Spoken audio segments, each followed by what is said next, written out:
I returned home early. It was raining, soft and gray, the kind of rain that makes you feel like time's been slowed just for you. But when I slid my key into the lock, it didn't fit.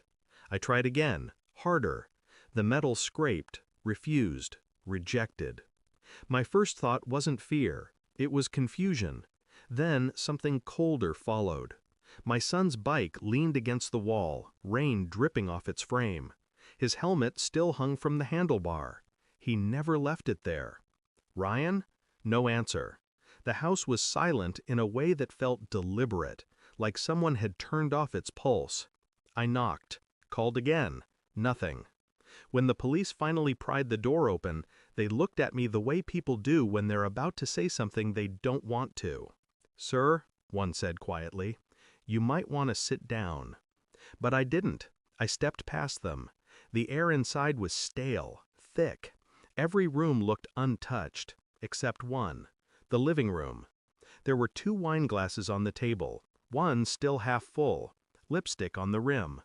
My wife's perfume lingered in the air. She was gone. My son wasn't.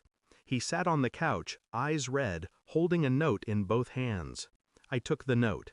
His small fingers trembled as he let go. "She said she's sorry," he whispered. "She said not to hate her." The handwriting was hers. The tone wasn't. "I didn't want you to find out like this," it began, "but I can't keep pretending. You were a good husband, a good father, but you were never his father." The words didn't hit me all at once. They slid under my skin, slow and precise. Not his father. For a moment, I couldn't move, couldn't breathe. Ryan looked at me like he was waiting for an explanation I didn't have. "Go to your room," I told him gently. He obeyed. I stood there, staring at those 7 words until they blurred into static. Not his father. There's a kind of pain that doesn't make you scream. It makes you quiet, focused, the kind that rewires you. That night, I didn't sleep. I sat at the kitchen table with the letter under the dim light and read it over and over until I memorized every lie. In the morning, I began to search. Phone records, emails, bank statements. She'd been careful, not perfect. There were transfers, small, consistent payments to a name I didn't recognize. A man, a doctor. I drove to his clinic that afternoon, pretending to be a patient. He greeted me with the kind of warmth that comes from routine deceit. His eyes flicked to the ring on my finger, then back to mine. He didn't recognize me, but I recognized him. From a photo on her phone 2 months ago, one she claimed was a colleague's retirement party. He smiled then, the same smile I'd seen in that photo, the same smile my son had. It was in that moment I understood. She hadn't left me. She had run to him. But she made one mistake. She underestimated silence. I didn't confront her immediately. I waited. A week later, she called. Her voice was thin, rehearsed.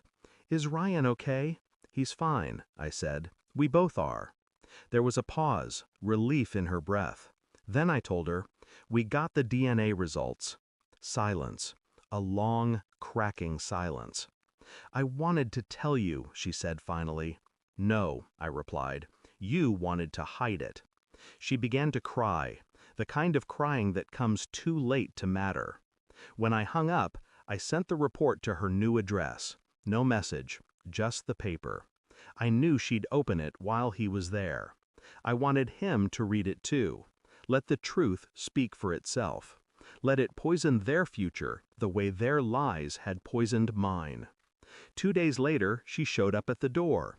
This time my key worked. Hers didn't. She looked smaller than I remembered, desperate, eyes swollen. "I didn't mean for it to happen," she said. "I was lonely. You were always working." I stepped aside, letting her see Ryan behind me, drawing quietly on the floor. "You should go," I said. She took a step forward. "He's my son." I cut her off. "You left him starving in a house full of lies." Her lips parted, words dying in her throat. "I didn't tell him," I continued. "But one day he'll ask, and when he does, I'll hand him that letter." Her face broke, not from guilt, but from losing control. She laughed without another word. It's been 6 months. Ryan doesn't ask about her anymore. He just says good night and sleeps through the storms now. The lock has been changed. The house is quiet again, honest even. Sometimes, when I stand by the door, I remember that first night, the key that wouldn't fit.